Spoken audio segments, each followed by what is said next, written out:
9 বছরের বালক দাঁড়ায় বলে, বাদশা যদি অনুমতি দেন আমি আপনার প্রশ্নের জবাব দিব। বাদশা হারুন রশিদ খুশি হয়ে কয়, দেও কই লইব না, সিস্টেম অনুযায়ী সামনে নিয়ে আসেন। বাচ্চা 9 বছরের বালক কয়, জবাব দেওয়ার আগে আমার কথা আছে। বলো কি? কয়, যে প্রশ্ন করে সে বড় না যে জবাব দেয় সে বড়? বাদশা হারুন রশিদ কয়, জবাব দেনেওয়ালা তো খানিকটা বড়। কয়, বেয়াদবি মাফ কইরা আমারে সিংহাসনে বসায় আপনি নিচে আসেন।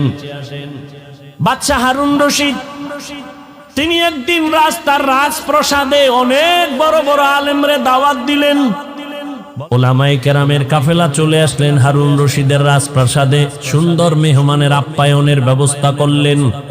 ওলামায়ে কেরাম আপ্যায়িত হলেন, সব খাইয়া লইয়া তো আলেম গুজিগায়, এই হুজুরেরা কেমন খাইলেন? আলহামদুলিল্লাহ। মেহমানদারি ঠিকঠাক হয়েছে? বলে আলহামদুলিল্লাহ। তো আপনাদের ডাকছি, জিগাইবেন না কেন ডাকছি? জি বাদশাহ মহারাজ, কেন ডাকছেন? কয়, বেশি আমার একটা জিনিস জানার জন্য ডাকছি। কি?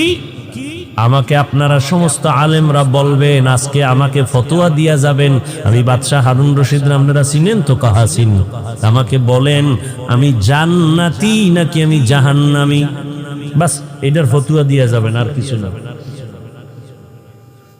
সব উলামায়ে কেরামে এক আওয়াজ দিলেন, কে জান্নাতি কে জাহান্নামী দুনিয়ার কোন আলেমের বলার ক্ষমতা নাই।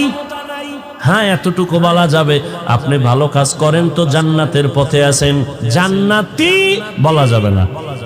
আপনি অন্যায় করেন বলা যাবে জাহান্নামের পথে আছেন, কিন্তু জাহান্নামী বলা যাবে না। বাদশাহ হারুন রশিদ মজাক করে, কথা আপনাকে খাওয়াইয়া হইল কি? জান্নাতিও বলতে পারবেন না, জাহান্নামীও বলতে পারবেন না, তা আমি আপনাকে খাওয়াইয়া লাভ হইল কি? দুঃখ, সমাধান পেলাম না। বিদায় দিবেন ভাব। ঠিক এমন সময় উলামায়ে কেরামের মজলিসে একেবারে পেছন থেকে 9 বছরের একটা বালক দাঁড়ায় গেল। বালক দাঁড়ায় বলে, বাদশা বেয়াদবি যদি ক্ষমা করে দেন আপনার প্রশ্নের জবাবটা আমি দিব।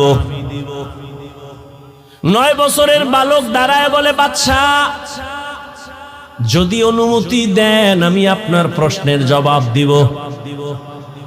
বাদশা হারুন রশিদ খুশি হয়ে কয়, দেও কই লইব না, সিস্টেম অনুযায়ী সামনে নিয়ে আসেন।